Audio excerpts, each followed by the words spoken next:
Nah, jadi gini Pak, Ya. untuk pertanyaan selanjutnya, jadi harapan kami itu kan ingin semua itu lulus KYC, Hmm. ingin semua itu secepatnya jadi untuk KYC massal ya Pak ya. Ya. Nah, jadi apabila kita sudah lama menunggu, kita sudah lama menambang, apabila KYC ini gagal, tidak jadi, apa pendapat Bapak ini coba?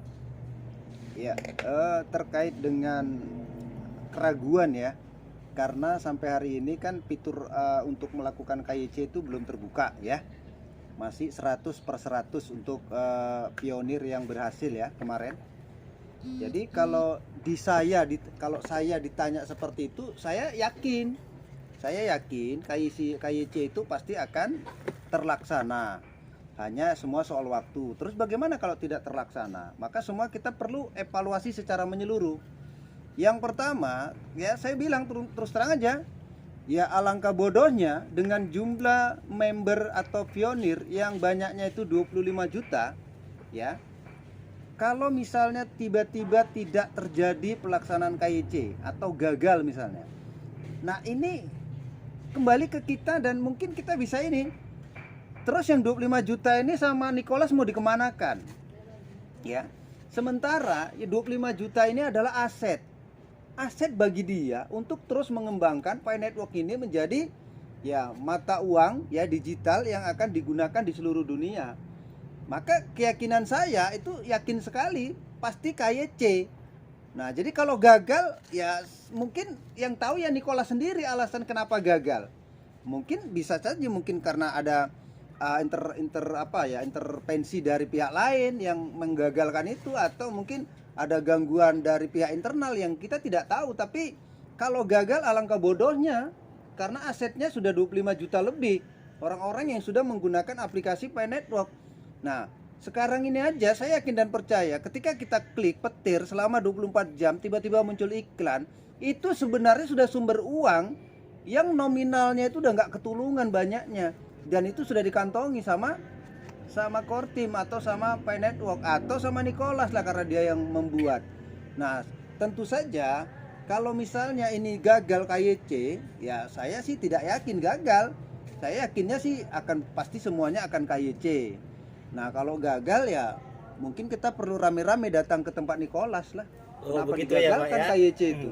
Karena alangkah bodohnya sekali lagi dengan aset yang seperti hari ini kita tahu jumlah penambangnya lebih dari 25 juta. Sementara aplikasi lain yang katakanlah total penambangnya jumlahnya masih 100.000 aja sudah mempersiapkan KYC. Ya, ada salah satu aplikasi lain yang kita nggak usah sebutkan namanya, ya belum lagi sampai 10 juta mereka sudah KYC ya secara massal. Ya. Karena apa? Karena itu aset. Ketika mereka menggunakan aplikasi tersebut, maka selama itu developer atau pengembang yang membuat aplikasi di Play Store itu dapat uang dari Google. Udah paham itu kalau gitu kan. Seperti itu ya Pak ya. Nah, jadi ya kan bodoh kali kalau nggak di KYC. Jadi secara logika tidak mungkin ini gagal ya Pak ya? Tidak mungkin, ini pasti akan berhasil. Ya. Iya. Nah, jadi kalau ada orang nanti gagal itu KYC, itu orang-orang yang itu tadi ya mungkin orang yang punya pikiran negatif, dah itu aja. Kira-kira begitu. Nah, oke, buat teman-teman ya, udah dapat ya penjelasannya ya, bahwasanya kita harus sabar menunggu dan ini akan terjadi, keyakinannya bahwasanya ini akan KYC ya.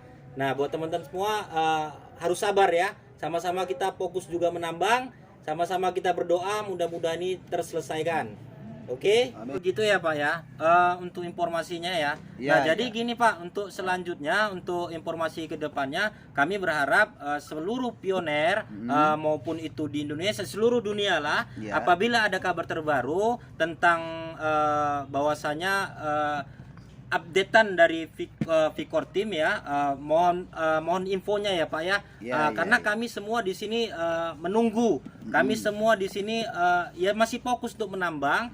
Nah, jadi pokoknya kami butuh informasi terupdate dari Bapak ya Pak ya. Ya. Nah jadi mungkin itu aja Pak ya yang Ya, kami ya, ya. tanyakan. Ya. Semoga Bapaknya juga sukses, murah rezeki. Amin. Assalamualaikum warahmatullahi wabarakatuh. Waalaikumsalam.